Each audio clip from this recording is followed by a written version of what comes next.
ରାହୁଲ ପାଇଁ ଆଜି ଗୋଟେ ନୂଆ ସାଇକେଲ ଆସିଛି। ରାହୁଲ ମୋତେ ଆଉ ରଖେଇ ଦେଉନି, ଆସ ସାଇକେଲଟା ତଳକୁ ବାହାର କରିବା। ସକାଳୁ ସକାଳୁ ଡାକି ଆସିଛି ଘରକୁ।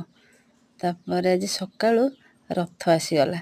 ଜଗନ୍ନାଥ ମନ୍ଦିରକୁ ଆସିବାକୁ ଯେତିକି ବ୍ୟସ୍ତ, ପିଲାମାନେ ବି ମୋର ଭାରି ବ୍ୟସ୍ତ। ବର୍ଷାରେ ବି ସକାଳୁ ସକାଳୁ ପଳେଇ ଆସିଛନ୍ତି ରଥ ନେଇକି। ଆଜି ବାହୁଡ଼ା ନା, ମୋତେ ଟିକେ ଭୋଗ ଦେଇଦେଲେ, ମୁଁ ଭୋଗ ଟିକେ ପାଇଦେଲି। ବାପା ବସିଥିଲେ, ବାପାଙ୍କ ପାଖକୁ ପଳେଇଲେ, କହିଲେ ଆପଣ ବି ଟିକେ ଭୋଗ ଖାଆନ୍ତୁ। ବାପା ହେଲେ ଭଲ ଲାଗୁଛି ନା, ଆଉ ଟିକେ ଖାଆନ୍ତୁ। ଆଉ ଟିକେ ହେଠୁ 2 ଥର ଦେଲା ଭୋଗ। ଆଜି ଅଫିସକି ଯାଇଥିଲୁ।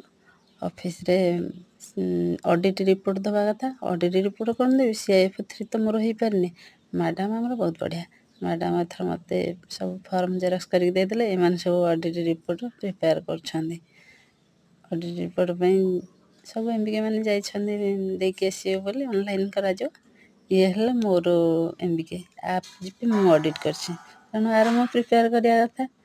ମୋର ଗାଡ଼ି ନଥିଲା, ସୋନୁକୁ ନେଇକି ଯାଇଥିଲି ସାଙ୍ଗରେ। କାମ ସାରିକି ଏବେ ସୋନୁର ମୋର ଘରକୁ ଫେରି ଆସିଲୁ। ଜୟ ଜଗନ୍ନାଥ।